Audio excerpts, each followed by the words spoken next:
Sige po, tayo ay magpatuloy sa ating pananambahan. At sa pagkakataon pong ito, tayo ay mag-aaral na ng salita ng Diyos.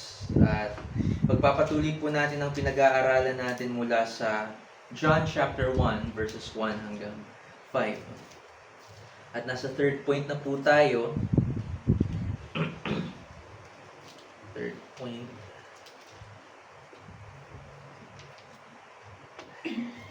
Unang punto na pinag-aralan po natin para sa mga wala rito,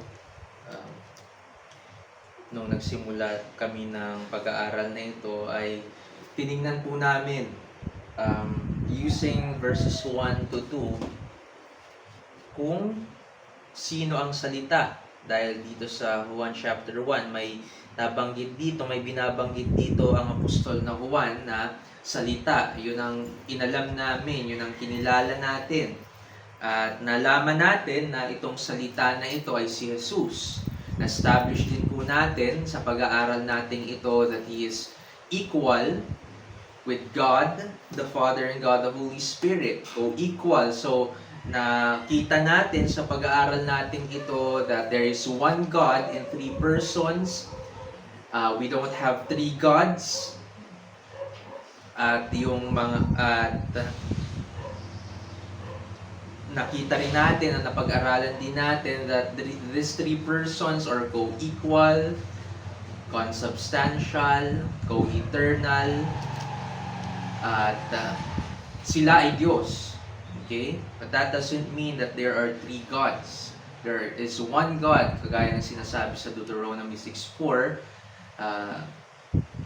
At nakita nga natin iyon sa mga pag-aaral natin. At makita natin dito na itong salita na ito na napag-alaman nga natin na si Jesus pala ay Diyos, sapagkat ang sinasabi dito sa verse 1, at ang salita, which is Jesus Christ, ay Diyos. So nakita nga natin that there are these kinds of teachings in the history of the church na hindi akma sa sinasabi ng Biblia, at sinasabi nila that Jesus is just alike or similar, meaning hindi siya kasing substance ng Ama. Yung tinatawag na homoousios na sinasabi itong Arian heresy. Sinasabi that Jesus Christ is only a similar or alike being as the Father. Pero pinaniniwalaan natin is yung term na homoousios, ang ibig sabihin is same or exact substance or essence as the Father and the Holy Spirit. Kaya sinasabi natin consubstantial dahil parehong-pareho. Okay? Hindi mas mababa ang pagka-Diyos nitong si Jesus, kundi pareho sa pagka-Diyos ng Ama at ng Espiritu Santo. Ito ang dapat natin tandaan. At makita rin po natin na pinag-aralan rin po natin that the Word is already with God sa pasimula. Itong pasimulangang ito, itong simulang tinutukoy dito is the beginning of time during the creation. Pero hindi nito pinagpapakahulugan na ang Diyos ay may pasimula rin. Hindi po. Bago palikhain ng Diyos ang lahat ng mga bagay sa sanlibutan, nandoon na ang Diyos. Okay? Ang pagiging eternal ng Diyos ay hindi katulad sa pagkakaroon natin ng eternal life balang araw. Okay? Magkakaroon tayo ng simula. Yung eternity natin ay magkakaroon ng simula. But the eternality of God doesn't have a beginning nor an end. Pag nandun na tayo sa langit, that's the start of our eternity. That's the beginning of it. But the eternality of God doesn't have a beginning nor an end. Ito ang dapat nating maunawaan. Ang Diyos ay eternal, at since this Word, Jesus Christ, who is the Word, is already in the beginning with God, He is also eternal, just like the Father and the Holy Spirit. Dahil may isang Diyos nga, and in that Godhead ay may three persons who share the same essence or substance as God, as that uh, having the same divine being or divine essence. Okay, yan ang Diyos na sinasamba natin. Nalaman din po natin na lahat ng mga bagay ay ginawa sa pamamagitan niya, at kung wala siya ay hindi nagawa ang anumang bagay na ginawa. Natutunan natin during our Lord's Day 49 Bible Study, nakita natin doon na si Jesus ay manlilikha. Yun ang second point natin. So first point, sino ang salita? Second point, ang salita ay manlilikha. At kinuha natin ang pag-aaral nating iyon, ang diskusyon nating iyon sa verse 3. Lahat ng mga bagay ay ginawa sa pamamagitan niya. At kung wala siya, ay hindi nagawa ang anumang bagay na ginawa. Nakita natin doon that Jesus is not just an instrumental cause or means ng Ama sa paglilikha ng lahat ng mga bagay, since the Word was spoken in creation, and that Word, nalaman natin sa John chapter 1, that Word is Jesus Christ. Siya pala iyon. Okay?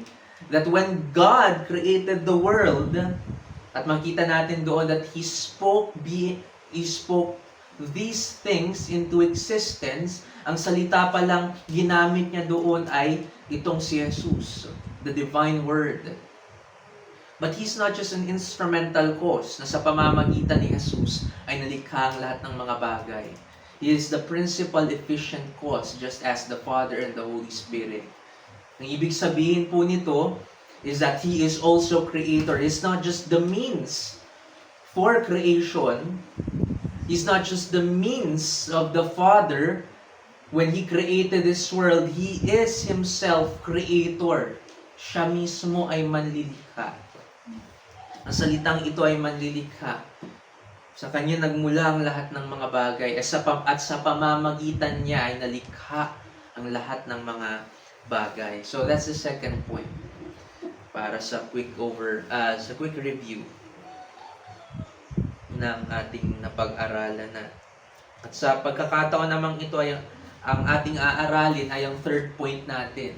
At ang third point natin, kukunin natin sa verse 4a, magbabasahin din natin ng ang verses 1 to 5 sa pagsisimula natin. At basahin natin, pag-isa tayo ng verse. Verse 1 sa simula ay ang salita, at ang salita ay kasama ng Diyos, at ang salita ay Diyos. Verse 2, He was in the beginning with God. All things were made through Him, and without Him was not anything made that was made. Verse 4. Nasa Kanya ang buhay, at ang buhay ay siyang ilaw ng sangkatauhan. Nagliliwanag sa kadiliman ng ilaw, at hindi ito nagati. Kailanman ng kabutihan. Sige, manalangin po tayo muli. Panginoon, salamat sa oras na ito na kami ay makapag-aaral ng inyong salita. Tulungan ninyo bawat isa sa amin that which we do not know, ipabatid po ninyo sa amin, at iyong nalalaman na namin, dalangin po na lumago pa, Panginoon. Palaguin niyo pa po. Maraming salamat, Panginoon, na maaaral namin itong isang dakilang katotohanan tungkol sa inyo bilang ang salita, bilang ang Mesiyas, ang Diyos na aming sinasamba. Tulungan ninyo kami sa pag-aaral namin ito. Huwag nawa kaming umasa sa aming sariling kaisipan o sa sarili naming karunungan. Ipagkaloob po ninyo ang karunungan at pangunawa na kinakailangan at kinadulugdan ninyo sa pag-aaral namin ito. Salamat, Panginoon. In Jesus' name we pray. Amen. So yan. So verse 4a ang pag-aaralan natin. Sabi dito sa verse 4, nasa Kanya ang buhay, at ang buhay ay siyang ilaw ng mga tao. At ang third point nga natin ay, ang salita ay buhay. Sapagkat yun ang sinasabi rito. Nasa Kanya ang buhay. So, isa sa dalawa pang titignan nating katotohanan tungkol kay Jesucristo na salita Ang unang titignan natin ay ang buhay, pagiging buhay niya. At ang pangalawa naman, next Sunday, titignan natin ang pagiging ilaw niya ng sanlibutan. But this time, aralin natin ang pagiging buhay niya. Sabi dito, nasa kanya ang buhay. At tatlong kategory ng buhay ang titignan natin. Unang-una, corporal life. Ang corporal life is physical or bodily life. Yun ang unang titignan natin. Ang buhay na ito can mean natural life or corporal life. At ang ibig sabihin nga ng corporal life is physical or bodily existence. Yun ang ibig sabihin nito. Bahagi ng paglilikha niya sa lahat ng mga bagay na nag-i-exist ay ang paglilikha niya sa mga tao. Alam natin na itong buhay natin, siguro maiisip natin, ako pinanganak ako dito ng nanay ko. Ibig sabihin, ng nanay ko ang may bigay sa akin ang buhay na ito. Pero nagkakamali po tayo kung limitado sa ganoon lamang ang ating kaisipan tungkol sa kung bakit tayo mayroong buhay. This very life that we have and the life that our mothers have, ito na buhay na mayroon tayo ay mula sa Diyos. At hindi po ito, hindi po ang principal cause ng buhay natin ay ang ating mga ina. Hindi po sila. Okay? But it is through them na ipinanganak tayo sa sanlibutan ito. At kalooban iyon ng Diyos. Makita natin sa Genesis 3. Di ba? Ang naging parusa sa babae, maghihirap siya sa panganganak. Disenyo po ng Diyos na ang pagkakaloob niya ng buhay sa isang tao ay sa pamamagitan ng panganganak ng ina. Ng babae. Okay? So, yun ang makita natin dito sa Biblia. So, this life that we have, this life that we possess, is first and foremost from our God. This is first and foremost from our God. Tingnan natin ang Gawa 17:25 or Acts 17:25. Mga Gawa, chapter 17, verse 25.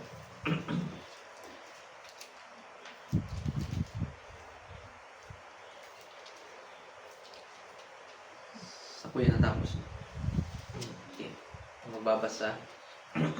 Hanap yun na. Sige, basahin natin. Ang sabi rito sa Gawa 17:25 or Acts 17:25, ni hindi rin naman siya pinaglilingkuran ng mga kamay ng tao na para bang mayroon siyang kailangan. Yamang siya ang nagbibigay sa lahat ng tao ng buhay at ng hininga at ng lahat ng bagay na ito.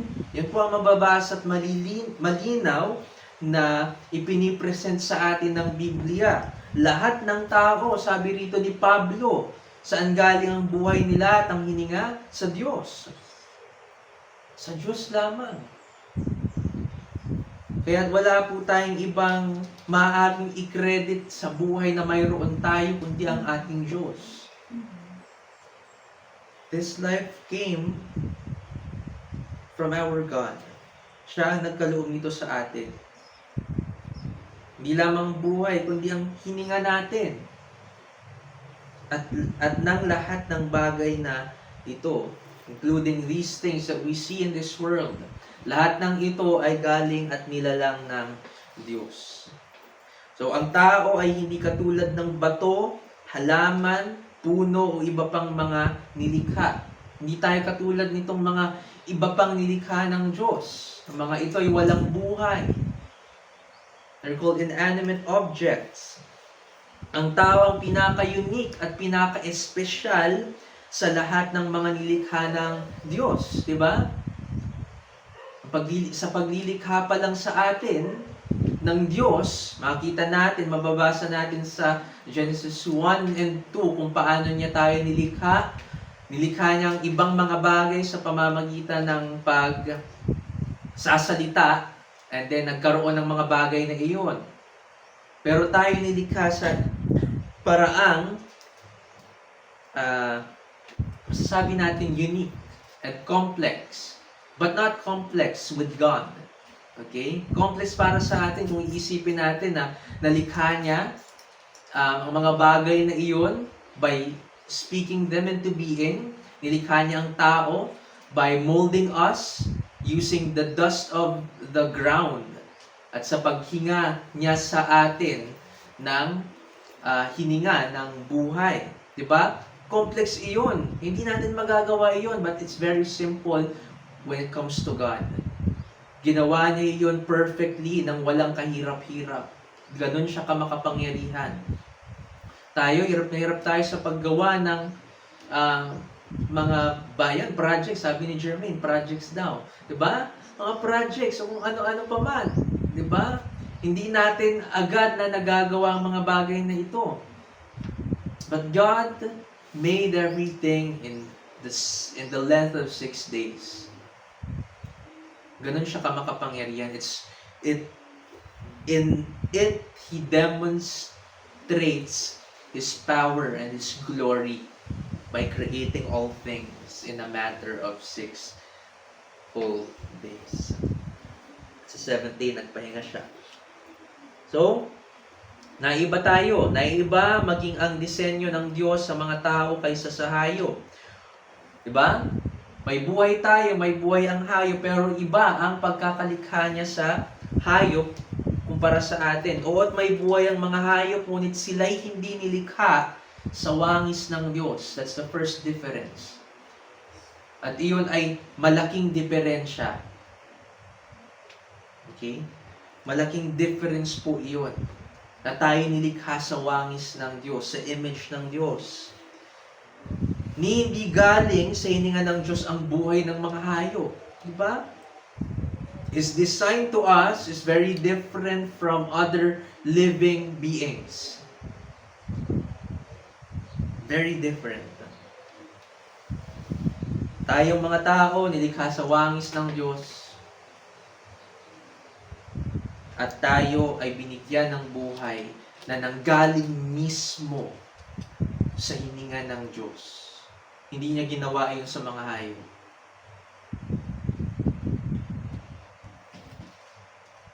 By His word, nagkaroon ng mga hayop.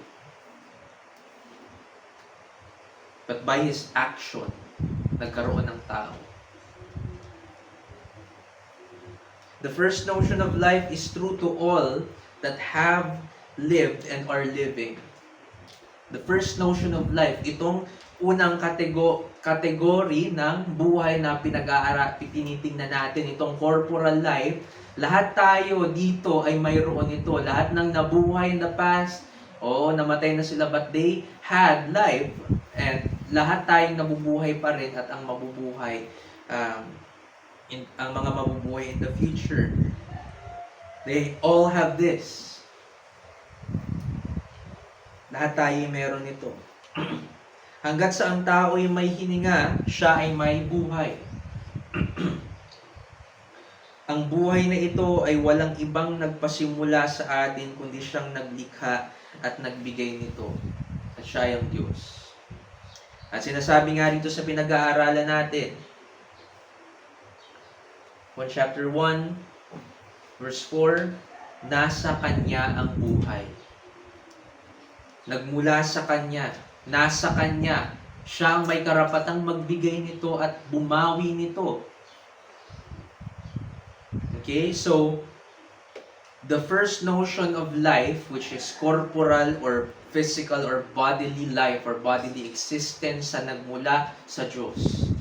Ang Diyos ang may bigay nito. Ngayon, titignan naman natin ang isa pang kategorya ng buhay na sa Diyos lang din nagmumula. Again, the first notion comes from God. Sa Kanya lang din nagmula. And the two other lives na titignan natin, I will spoil you, pero ang lahat ng ito ay sa Kanya lang din nagmumula. Okay? So, ang pangalawa is spiritual life. Spiritual life. Tingnan natin ang Efeso chapter 2 verse 1.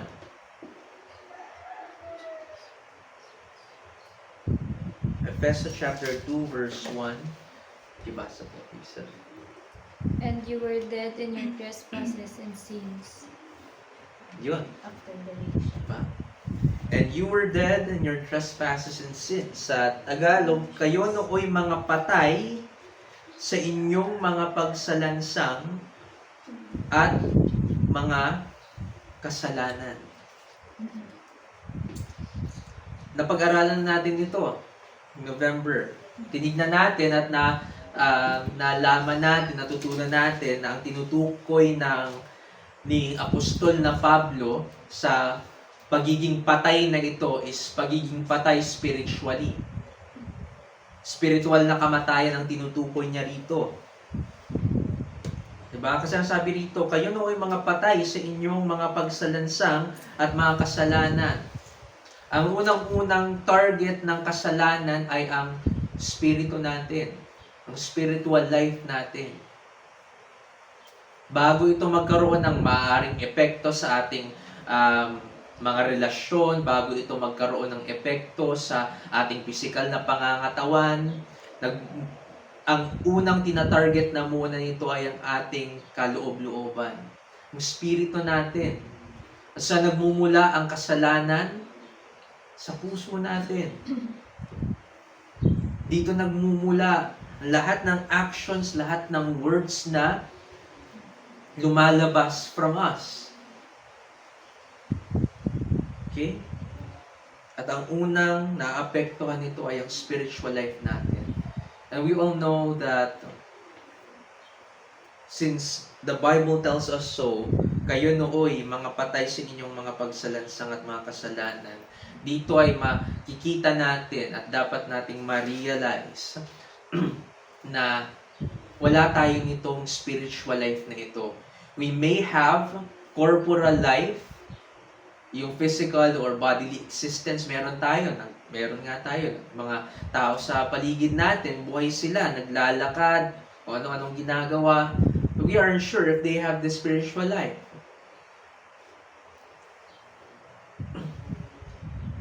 A spiritually dead individual, kagaya ng sinasabi rito ni Paul, doesn't have a spiritual life dahil spiritually dead nga siya.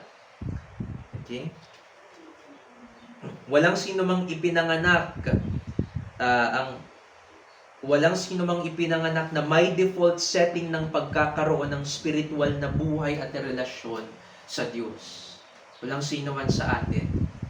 Okay? Ipinanganak tayo sa sanlibutan ito, nagkaisip tayo, at hindi natin nakikilala ang Diyos sa mga panahon na iyon. Maaaring nagsisimba tayo kung tayo man ay Romano Katoliko, pero nakilala ba natin doon ang Diyos? And what I mean is that the biblical God, kung hindi natin nakilala doon,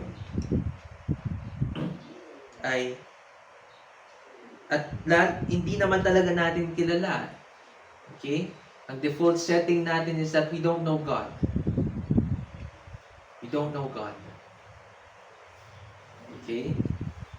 Natutunan natin by imitating the words of other people, the name God, the name Jesus Christ, but we don't know who He really is. Maaari nasasabi natin diyan, maaari nasasabi natin noon that I believe in God. Pero sino ang Diyos na pinaniniwalaan mo? Because there's only one God. The God of the Bible. And if it's not the God of the Bible that you believe in, then you don't have a spiritual life.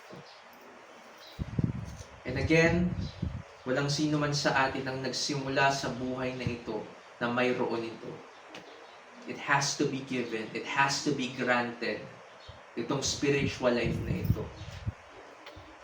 Okay? Dahil dito hindi tayo makakatugon sa offer ng kaligtasan through the gospel message dahil kinakailangan ng spiritual life sa bagay na ito. Okay? Yan ang tatandaan natin. Hindi tayo makakatugon, hindi tayo makaka-respond sa gospel message kung hindi tayo magkakaroon muna ng spiritual life. At ang spiritual life na ito na tinutukoy ko is by way of regeneration. At ang Diyos ang nagkakaloob nito. What is regeneration? Yung tinatawag na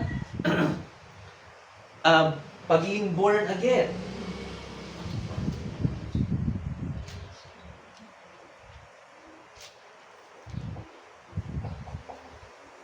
Yung lagi natin napapakinggan na salita, na term, born again. Okay? Ang Diyos, si Jesus mismo ang nagsabi ng katagang iyon, ng salitang iyon sa John chapter 3. And born again is ginamit niya doon as verb. Ang ibig sabihin nito ay kailangang maipanganak na muli ang isang tao.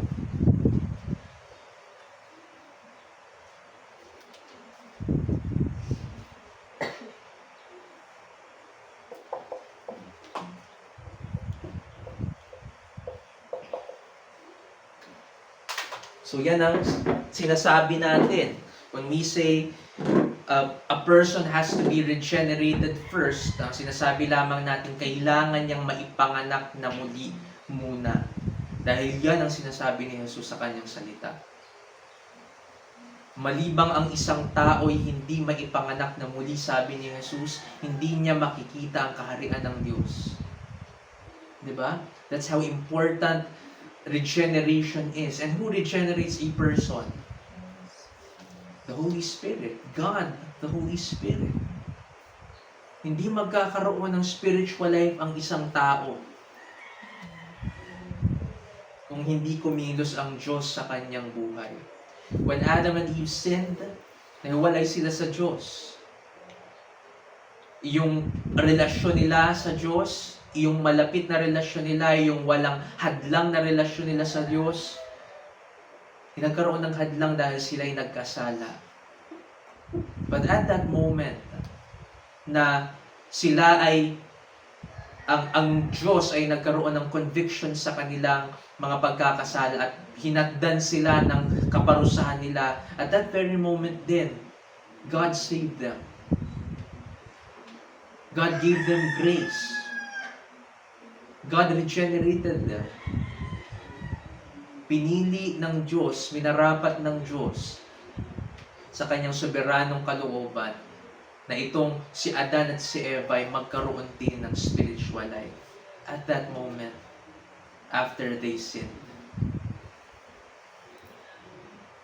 Diba? Hindi si Adan at si Eva ang gumawa ng daan nila palapit sa Diyos, kundi ang Diyos, diba? Ang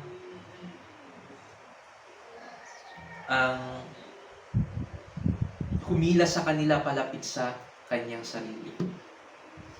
Hinila ng Diyos si Adan at si Eva palapit sa kanyang sarili. Patungo sa kanyang grasya, patungo sa kanyang habag. Ganun ang ginawa ng Diyos nung una pa. At hanggang ngayon, ganun ang ginagawa niya. There's no change in His dealings with men. That's why He is an unchangeable being. He's not changing. So why we say that He is an immutable God, meaning hindi siya nagbabago at walang pagbabagong mangyayari sa Kanya. Yan ang ibig sabihin niyon. Okay? Tingnan natin ang Juan 5:25 to 27. Juan 5:25 to 27.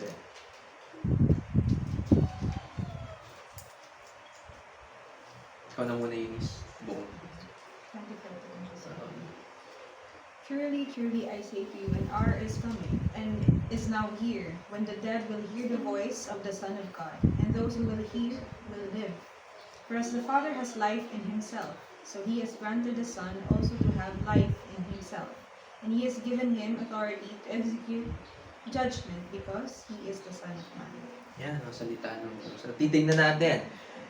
So, ang sabi rito, katotohanan sinasabi ko sa inyo, dumarating ang oras at ngayon na nga na maririnig ng patay ang tinig ng anak ng Diyos at ang makarinig ay mabubuhay. Patay. Maririnig daw ng patay. Here we see the condition of the people Jesus is talking about. Sila'y mga patay, or in context, spiritual, of spiritual death. Sila'y mga spiritually dead individual. Diba? Malinaw sinasabi niya rito. Maririnig ng patay, di na maaari na physical dead individual ang tinutukoy niya rito. Sapagkat ang pinag-uusapan dito ay tungkol sa kaligtasan. Tungkol sa kaligtasan na maririnig ng patay ang tinig ng anak ng Diyos at ang makarinig ay mabubuhay. Sabi rito, ang maririnig nila ay ang tinig ng anak ng Diyos na walang iba kundi siyang nagsasalita, si Jesus. Walang sino man sa Biblia ang itinuturing na anak ng Diyos, o anak ng tao, o Kristo, kundi si Jesus lamang. So, ang tinutukoy niya rito ay ang kanyang sarili. So, kaninong tinig ang madidinig nila? Ang tinig na madidinig nila ay ang tinig ng anak ng Diyos. Himself. Okay? Ang kanyang tinig, ang kanyang boses, ang kanyang pangaral. Pansinin natin pinagpapalagay ni Jesus na sila yung mga patay, and that's the truth. Okay? Sinasabi niya rito at hindi siya nag-hold back from saying it. Ang mga patay, yun ang tingin ni Jesus na siyang Diyos. Si Jesus ay Diyos at yun ang tingin niya sa mga taong hindi nakakakilala sa anak ng Diyos. Mga patay. At hindi yun nanggaling lamang kay Pablo. Nanggaling yun mismo kay Jesus. That if you are not in Christ, you are dead. You may be alive now. You may be physically alive. You may be physically living. Pero sabi rito ni Jesus, if you are not in Christ, if you have not heard the gospel, and if you have not believed in the message of it, ikaw ay patay.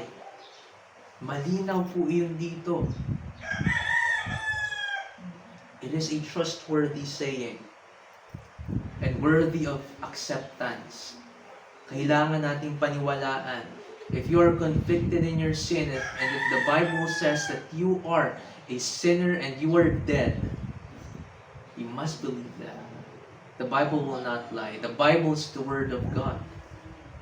Yun ang tatandaan natin.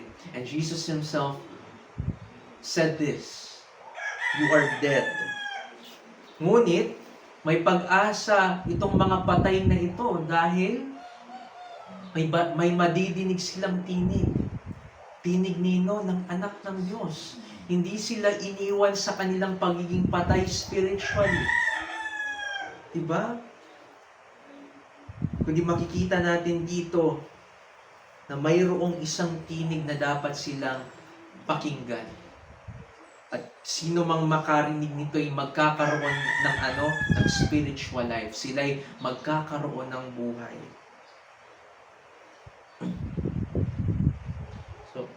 Yun nga, pansin natin pinagpapalagay ni Jesus na sila yung mga patay, and that's the truth.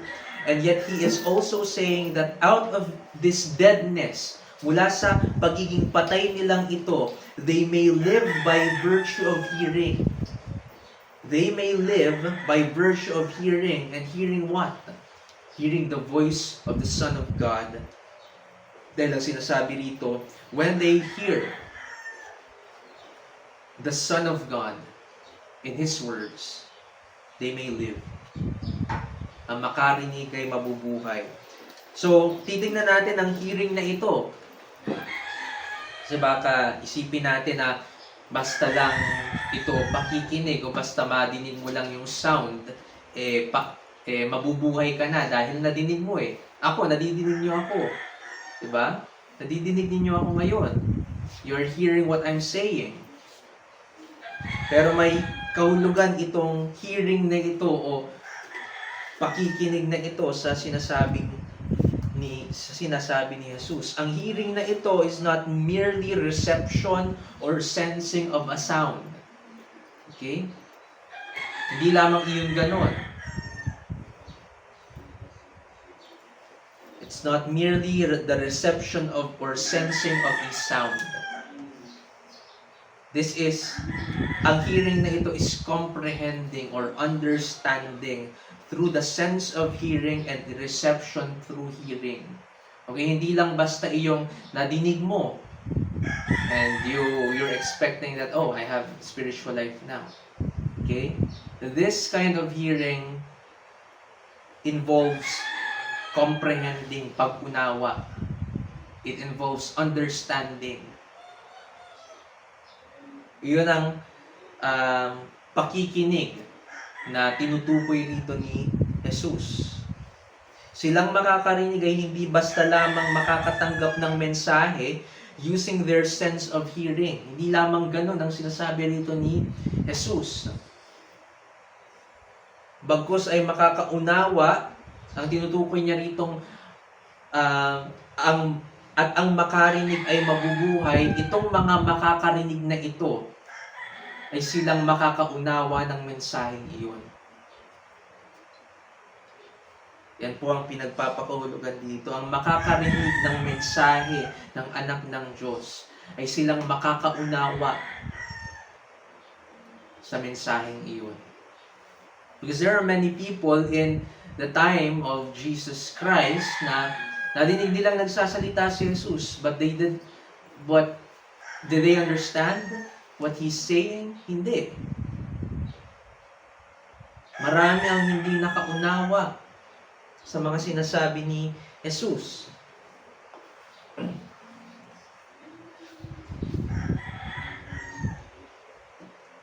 So yun, sila'y makakaunawa dahil ang kinukonote nga nitong hearing na ito is understanding, it's comprehending. But they will not understand by their own capacity and intellect. Since we believe that the Bible teaches that it takes God's regenerating power para ang isang tao ay makaunawa. And then, iyon ang sinasabi dito. Okay? Na ang mga taong itong makakaunawa o nakaunawa, past tense, were also regenerated. Sila'y ipinanganak na muli ng Diyos. Sila'y binigyan ng bagong nature ng Diyos. Kaya sila nakaunawa, kaya naabot ng kanilang pag-iisip ang mensahe ng Ebanghelyo. Bakit? Dahil sila ay biniyaan ng kapanganakang muli ng Diyos.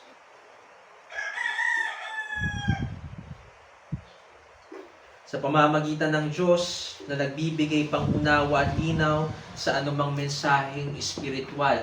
Any teaching that comes from the Word of God, hindi po natin maaasahan, maiintindihan ito ng isang tao. Okay? They can hear it, they can imitate it, they can explain it. There are so many people in this world na nakapakinig ng Ebanghelyo, mga matataninong tao, they can explain the gospel. And yet they don't believe the gospel. Okay? May mga ganung tao. Dahil hindi po sariling karunungan, hindi sariling intellect ng isang taong ginagamit upang unawain at tanggapin. Yun ang pinakamahalaga doon. Not just understanding, but tanggapin ang mensahe ng Ebanghelyo. Supernatural power ang kailangan ng isang tao. Okay? At tayo, natural lang ang meron tayo. Natural intellect. We don't have that supernatural capacity to understand in order to believe the message. We need God in this. Okay? Kailangan natin ang Diyos. Kailangan ng tao ang Diyos upang ang tao ay maunawaan, mapakinggan ng may pangunawa at pagsampalataya ang tinig at ang salita ng anak ng Diyos. At ang pangako, the promise to the people who will understand is the granting of spiritual life. So, sabi ko kanina, wala tayo nito. Wala tayong spiritual life. Pero natagpuan natin dito, nakita natin dito, who grants it. Kung paanong itong physical life natin ay mula sa Diyos, gayon din naman, since kay Jesus nanggagaling ang buhay, maging itong spiritual life na ito sa kanya din nanggagaling.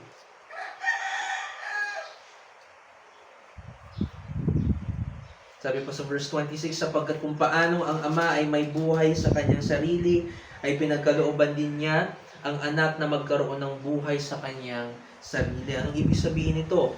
Kung paanong ang anak na consubstantial sa Ama, again, they are the same substance, na kung ano ang attributes na mayroon ang Ama, ganun din ang anak, mayroon din ang mga attributes na ito. At sabi rito, ang Ama ay may buhay sa kanyang sarili. Then, the Son also has life in Himself. At maibibigay niya ito sa sino mang loobin ng Diyos na magkaroon ng buhay na ito. Okay, so kung paano ang anak ay consubstantial sa Ama at ang Ama ay may buhay sa kanyang sarili, gayon din naman sa consubstantiality na ito ay tinataglay din ng anak ang parehong buhay na mayroon ang Ama. That just as the Father has life, the Son also has. Okay? Na itong buhay na ito na sinasabi sa verse 25, ang makarinig ay mabubuhay, God gives this life. Doon sa mga makakarinig na naunawaan ito. That's why they understood the truth. The reason they understood the truth is because they were given life. Okay? At sino nagbigay nito? Ayon sa verse 26, ang Ama at ang Anak, ang Diyos, ay may buhay na ito in themselves. And they give it to whoever they will to give it. Pinapabatid sa atin na siya ang source ng buhay espiritual. Ang corporal life galing sa Kanya. Ang spiritual life, siya rin ang nag-grant. Na sino mang loobin niyang magkaroon ito.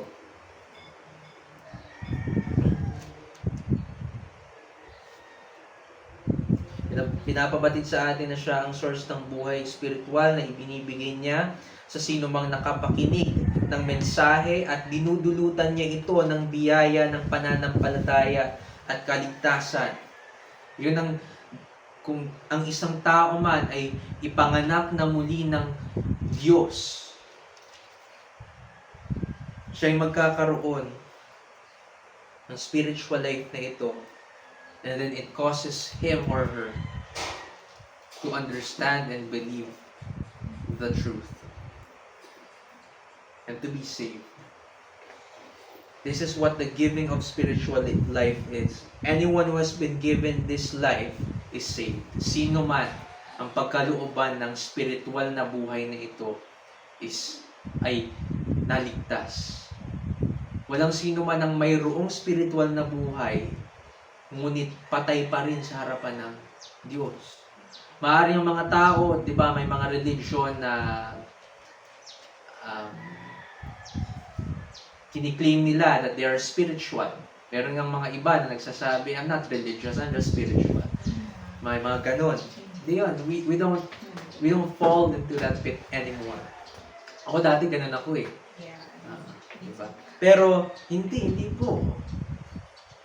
Mahalagang may religion ng isang tao. And anyone can say that, I'm spiritual. But do you have that spiritual life na sinasabi sa Biblia? Do you have that kind of spiritual life? Is that spirituality connected to the one true God?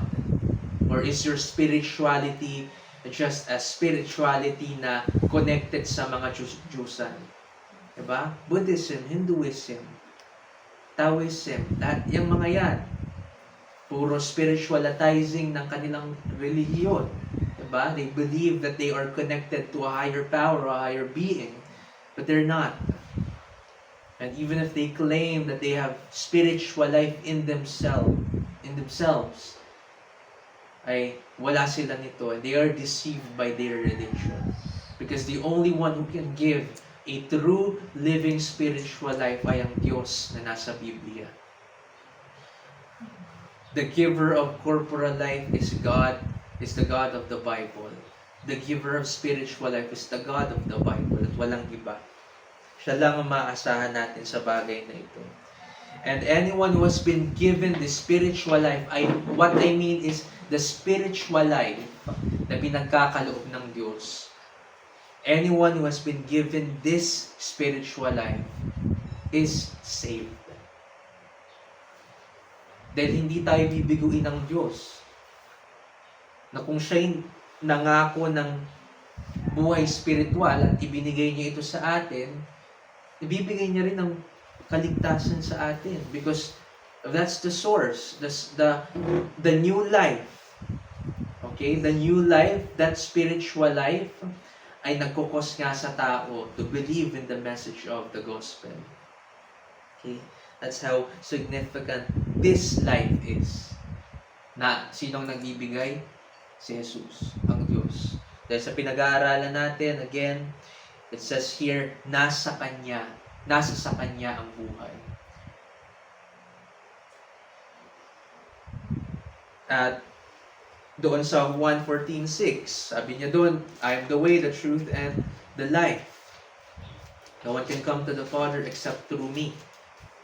Ano sabi niya doon? I am the way, the truth, and the life. Jesus confidently claimed that He is the way, the truth, and the life. Nasa Kanya ang buhay dahil Siya mismo ang buhay. Yun ang claim niya. Hindi lang iyon, hindi niya lang sinabi roon na I cause life. Hindi niya lamang sinasabi roon na sa Kanya nanggagaling ang buhay. In fact, He said, I am the life. I am the life.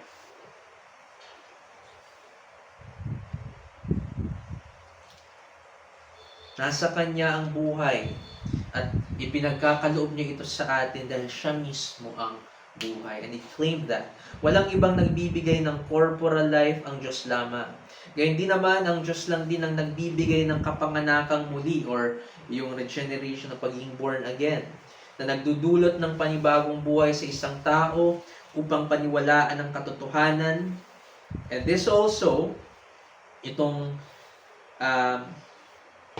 pagbibigay na ito ng buhay ng Diyos sa isang tao, the spiritual life na ibinibigay niya, ay isang may mahalagang role din sa buhay Kristiyano natin.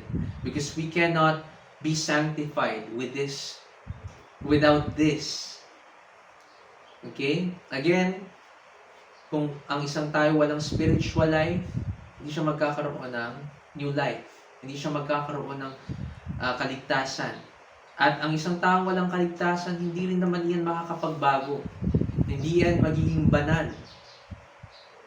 Tatandaan natin, gaano man nating asahan ang isang tao, nakilala natin na may bad habits, ay magbago.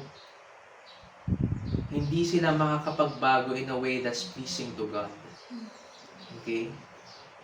Again, kung ang lagi natin sinasabing magbago ka as a Christian, kung sasabihin mo yan, you're only telling Him, umasa ka sa sarili mo. That's moralism. Diba? Magbago ka na. Instead of saying that, preach the gospel. Evangelize. Yun ang kailangan. Magbabago man yan without the gospel, pero hindi pa rin pleasing ang pagbabagong iyon sa harapan ng Diyos. Alisin man niya ng mga vision niya, if he's not in Christ, wala pa rin yung pakinabang. Ang gagawin lang niyan, magbabrag, I've changed. Okay? Ganun lang sasabihin, I've changed. But you've changed without the new life given by God. At hindi niya maaasahan na siya'y mapupunta sa langit. Dahil anong inaasahan niya? Sarili pa rin niya. Self-righteousness pa rin. What Christians must give people is the gospel. And not the law. We give the law to a person after we preach the gospel and they're saved. Dahil ang law lang din naman ang basehan natin sa buhay, sa sanctification natin. Huwag nating isipin na since we are under grace, we're not under the law or wala nang pakinabang, rather ang law sa ating buhay. Hindi po tayo ganun.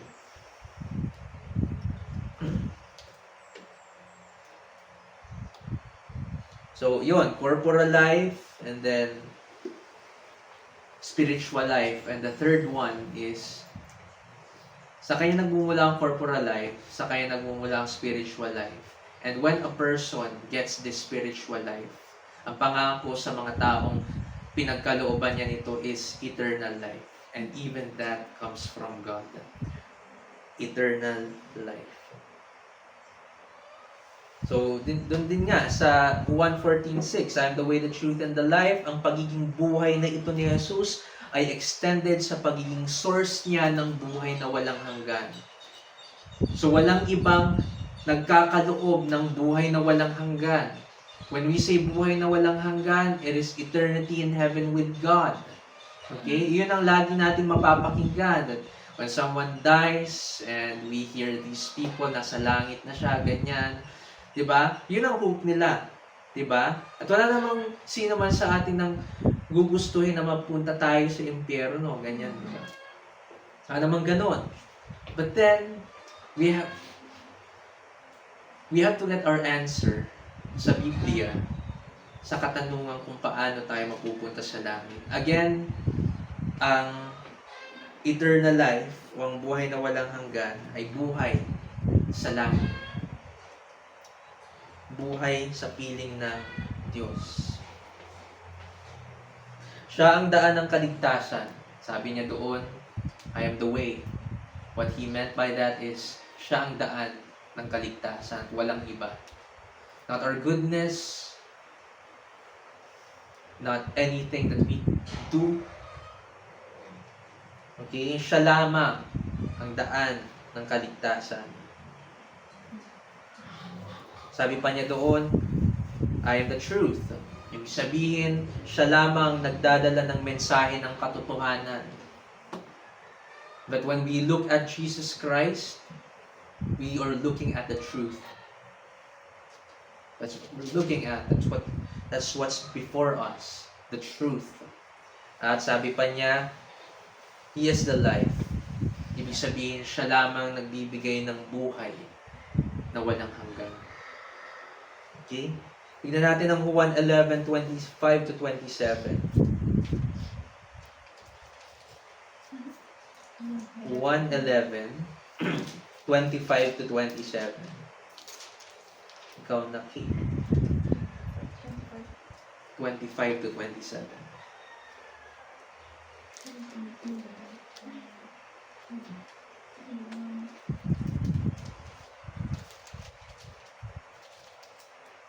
Juan 11:25. Sinabi sa kanya ni Jesus, ako ang muling pagkabuhay at ang buhay. Ang sinumang sumasampalataya sa akin, kahit mamatay ay muling mabubuhay. At sinumang nabubuhay at sumasampalataya sa akin, ay hindi mamamatay kailanman. Naniniwala ka ba sa sinasabi ko? Sumagot siya, Opo, Panginoon. Naniniwala po ako. Kayo ang Kristo, ang anak ng Diyos, may inaasahang darating sa sanlibutan. Amen. Thank you for that. Napaganda na mga talata. So dito sa context, si Lazaro ay namatay, isang malapit na kaibigan ni Jesus, Lazaro, kapatid ni Martha.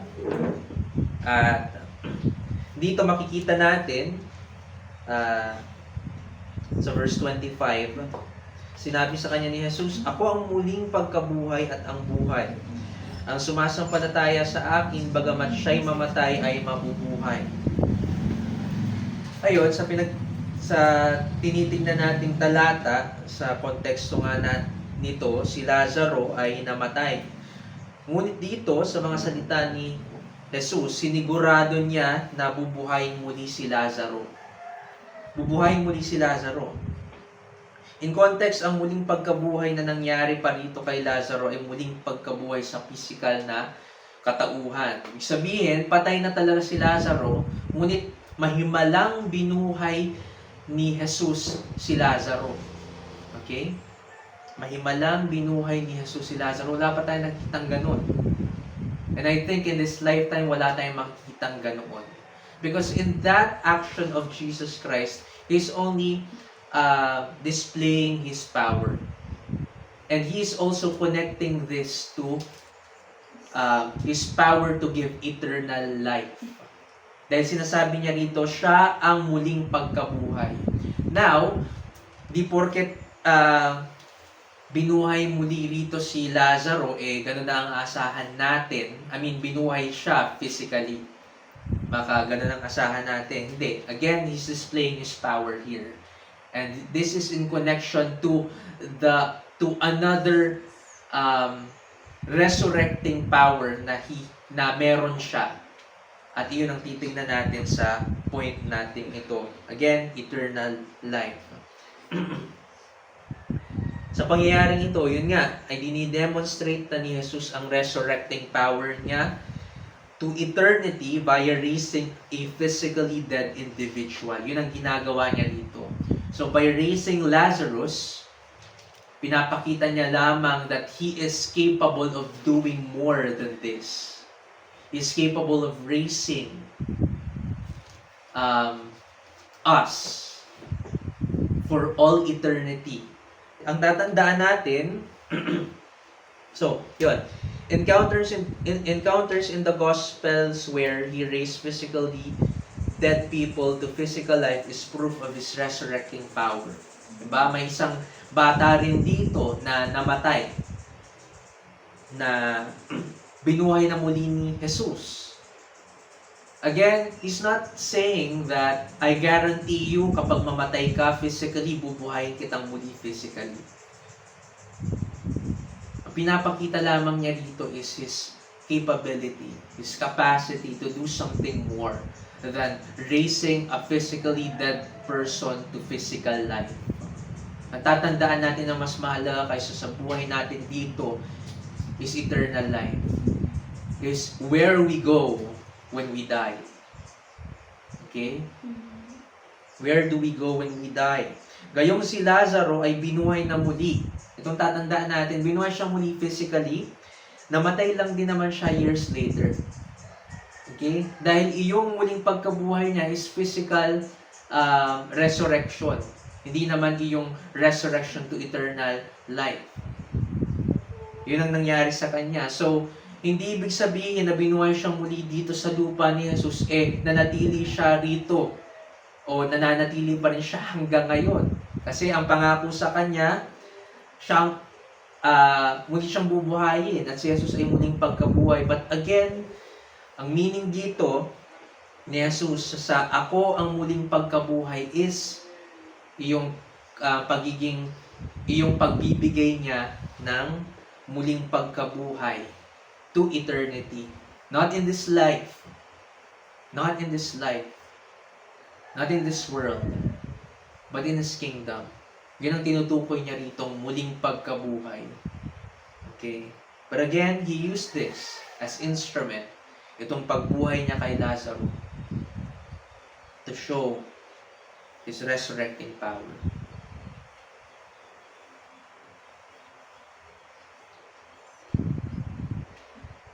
For Jesus,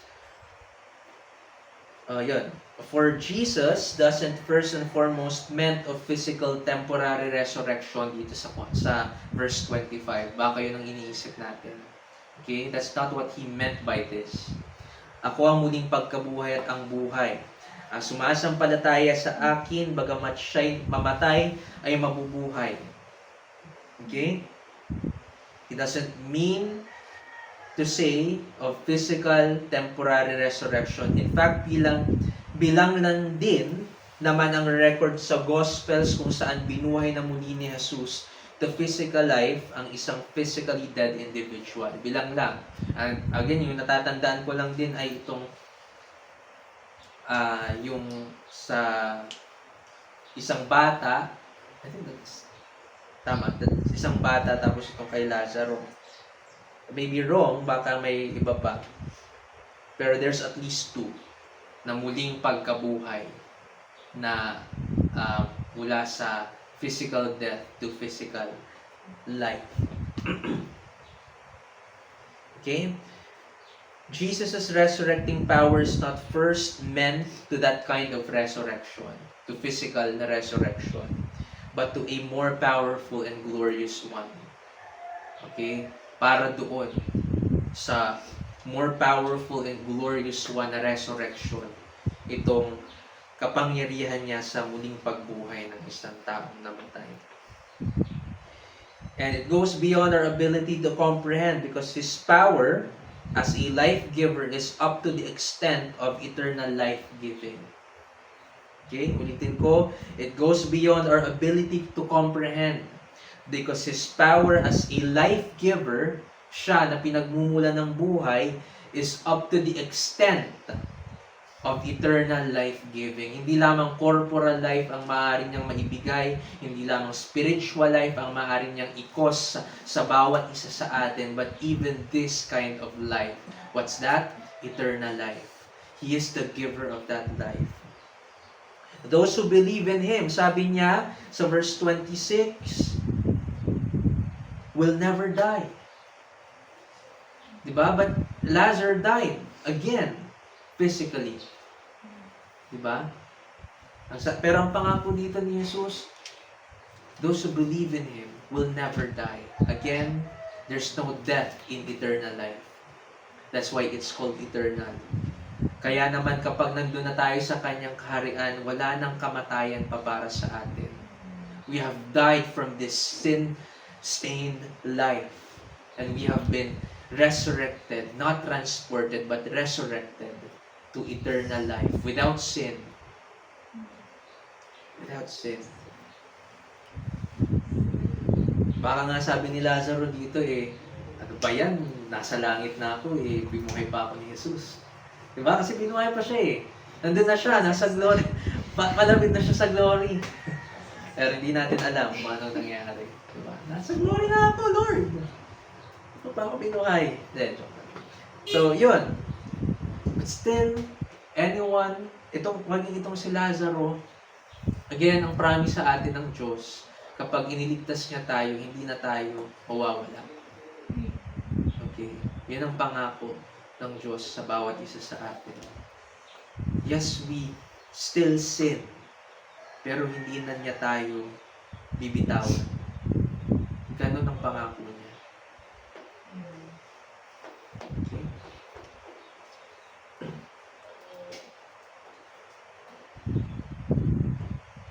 Yun nga, Lazarus died from that temporary life because that's not the everlasting life he's referring to, but to the life to come in His kingdom.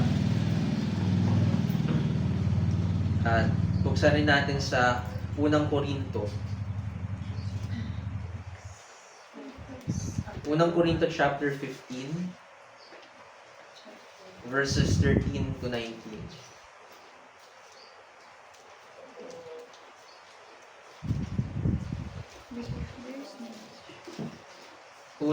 Unang Korinto chapter 15 verses 13 hanggang 19.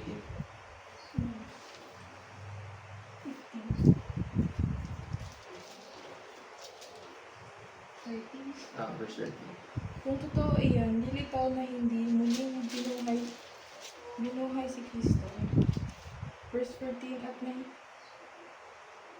At kung si Kristo hindi muling binuhay, walang kabuluhan ang aming mga pangaral at walang katuturan ng inyong pananampalataya. Verse 15.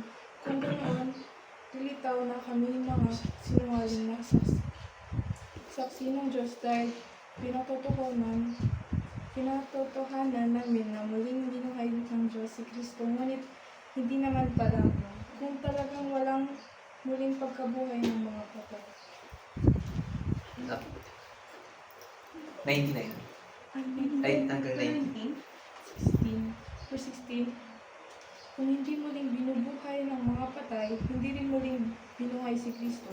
At kung hindi muling binuhay si Kristo, kayo'y nananatili pa sa inyong mga kasalanan at walang katarungan ang inyong pananampalataya. Verse 18. Hindi lamang iyan, nilitaw pa na ang lahat ng mga namatay na sinampalataya kay Kristo ay napahamak.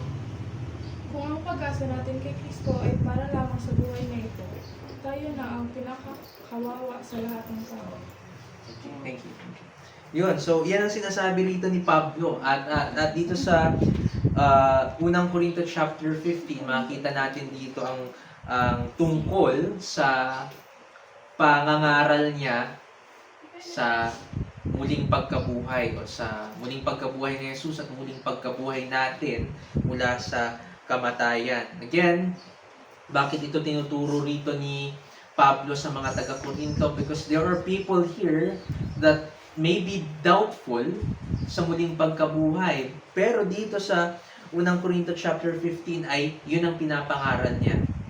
Titignan natin, sabi ni Pablo, kung walang muling pagkabuhay para sa atin, nangangahulugang hindi rin muling nabuhay si Jesus. That's, iyon ang pinakabasihan niya. Okay?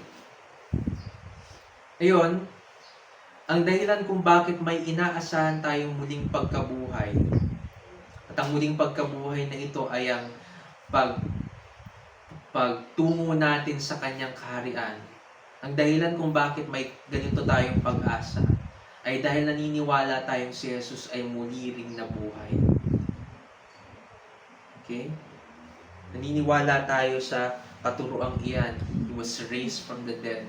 After his death, 3 days later, he rose again from the grave. He defeated death. Okay? Pero, sa mga nagdududa, nagbigay dito ng katuruan si Pablo. Sabi pa niya, ay walang kabuluhan ang ating faith at ang ating hope. Kung ganun ngang walang resurrected Jesus. Yun ang sinasabi niya sa verse 14. Diba? Walang kabuluhan ang ating pananampalataya at ang ating pag-asa kung si Jesus ay hindi muling nabuhay. Sabi niya sa verse 15 na tayo ay mga bulaang saksi na nangangaral ng muling pagkabuhay kahit hindi naman ito totoo. Diba? Kung nangangaral tayo nito tapos hindi naman pala totoo, para rin tayong ibang mga relihiyon na nangangaral ng mga katuruan nilang hindi naman totoo. Yung sabi niya sa verse 15. Sa verse 17, ang parang pinagpapalagay niya rito ay isa rin sa pinakamaluba ay nasa kasalanan pa rin natin tayong lahat na mga umaasa sa muling pagkabuhay ni Jesus. Diba? Kung si Jesus ay namatay at nanatili sa kamatayan at hindi muling nabuhay, then we are still in our sin. Dahil ang resurrection, pinaniniwalaan natin that that's God's confirmation na ang sakripisyo ni Jesus sa krus ng Kalbaryo, kaya siya muling binuhay, ay tinanggap at naging kalugod-lugod as a propitiation sa harapan ng Diyos. Okay? Kaya siya muling binuhay as confirmation that His death is sufficient and efficient to save us. Ngunit kung hindi siya muling binuhay, anong sinasabi rito ni Pablo? Nasa kasalanan pa rin natin tayo. Hindi pa rin tayo napatawad. We are still damned. Okay? Sabi niya sa verse 18, silang mga namatay ay napahamak o nasa impyerno, di ba? Silang mga umasa kay Jesus, pinaniwalaan na si Jesus ay muling nabuhay, ngunit hindi naman pala totoo. Sila ay namatay at naparusahan. At sabi pa sa verse 19, tayo ang pinakakawawa. If Jesus wasn't raised from the dead, then these things describe us. Itong mga description na ito na makikita natin sa verses 13 to 19. Kung hindi muling nabuhay si Jesus, pero naniniwala tayo dahil sa mga witnesses ng muli niyang pagkabuhay na siya nga talaga ay muling nabuhay. At hindi lang multo ang nakita nila, but a physical resurrected Jesus. And before He was glorified, as He ascended to heaven, nagpakita na muna siya sa kanyang mga alagad. At babasahin ko, tingnan natin ang preceding verses. Unang Korinto chapter 15 verses 1 to 8. Same chapter lang din. Ito ang pag-asa natin. Ito ang kung bakit tayo naninindigan sa muli niyang pagkabuhay. Verse 1, ngayon mga kapatid, ipinaalala ko sa inyo ang magandang balita na ipinangaral ko sa inyo na inyo nang tinanggap na siya naman ninyong pinaninindigan. Na sa pamamagitan nito kayo ay ligtas kung matatag ninyo itong panghahawakan. Malibang kayo'y sumampalataya ng walang kabuluhan. Verse 3, sapagkat ibinigay ko sa inyo una sa lahat ang akin ding natanggap, na si Kristo ay namatay para sa ating mga kasalanan, ayon sa mga kasulatan, at siya'y inilibing at muling binuhay ng ikatlong araw ayon sa mga kasulatan. At siya'y nagpakita kay Cephas, at pagkatapos ay sa 12, pagkatapos ay nagpakita siyang minsanan sa mahigit na 500 kapatid na ang karamihan sa mga ito ay buhay pa hanggang ngayon. Bagaman ang iba ay namatay na. Pagkatapos ay nagpakita siya kay Santiago, pagkatapos ay sa lahat ng mga apostol, at sa katapusan, tulad sa isang ipinanganak ng wala sa panahon, ay nagpakita rin siya sa akin.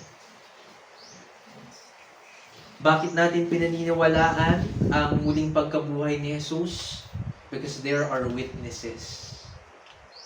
Ganyang kahalaga ang witnesses. Sa kasal, di ba?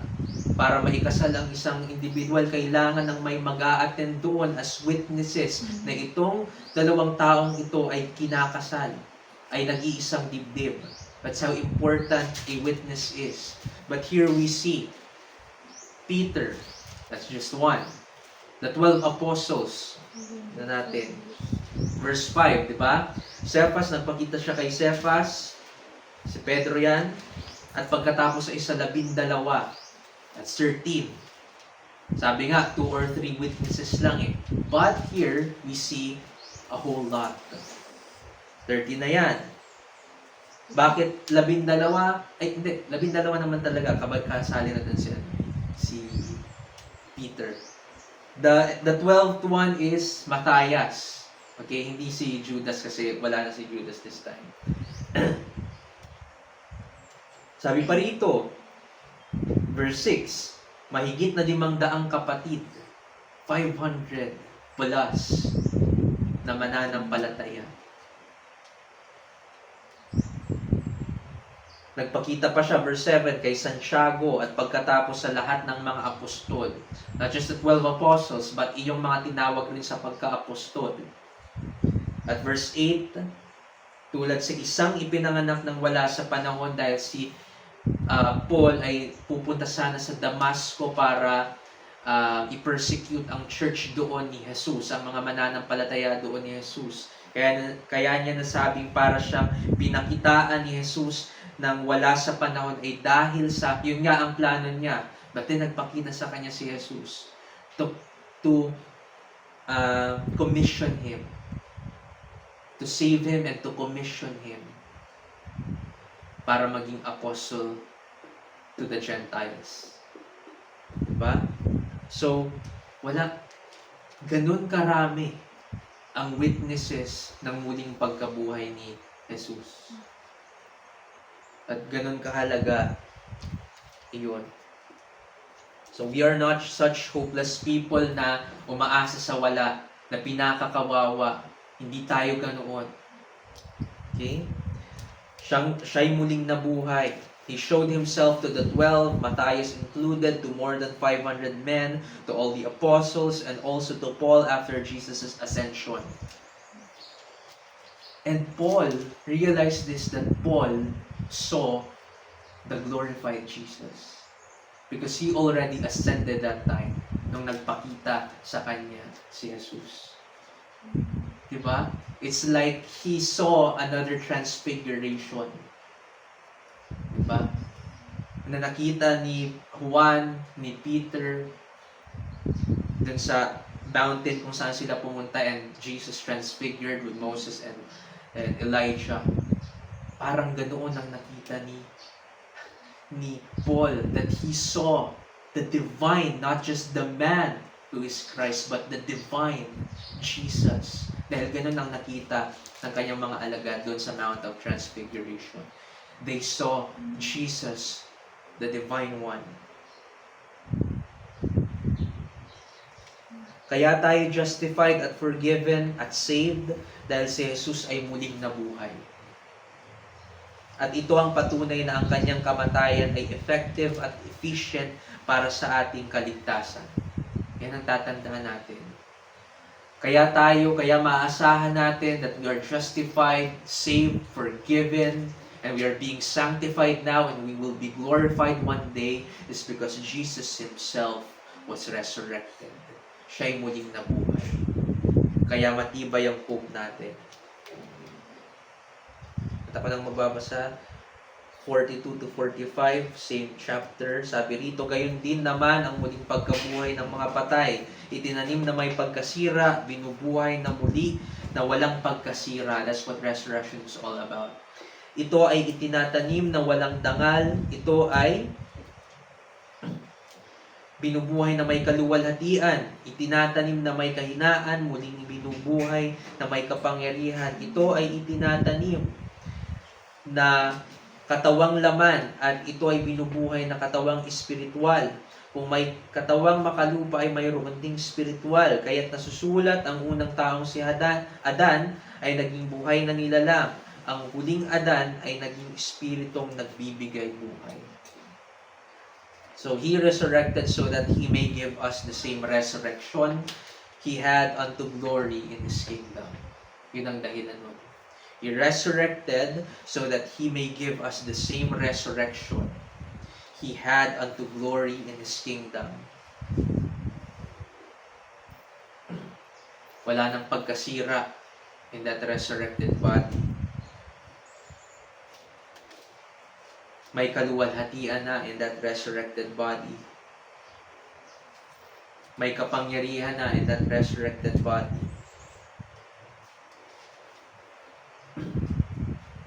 Buhay espiritual na dahil ang Diyos na nagbigay nito sa atin.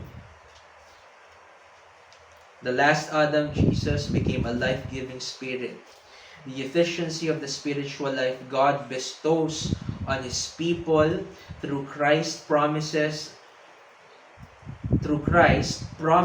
or assures us not only salvation from His wrath, but also of a life greater and more glorious than this temporal, corporal life we have. His promise to us, whom He had saved, is eternal life through Jesus. Okay, higit kaysa sa corporal life na ito, ang magkakaroon ang bawat isa sa atin na iniligtas sa pamamagitan ni Jesus. And masasabi natin iyan dahil yun ang sinasabi dito sa Biblia. Kaya naman, tayo rito, kung tayo na kay Kristo na, tayo ay may maaasahan. maasahan natin hindi lamang ang sanctification, ang pagpapabanal, kundi ang isang lubos at sukdulang banal na buhay balang araw dahil tayo mapupunta sa kanyang kaharian. Para sa application, ng una, because Jesus saved us and since He rose from the grave to overcome death, we can confidently hope that He is trustworthy and He will fulfill His promises to us, just like He always do. Our expected hope is that glorious day of resurrection. At sa mga panahon na ito, magkaroon tayo ng full confidence in Christ.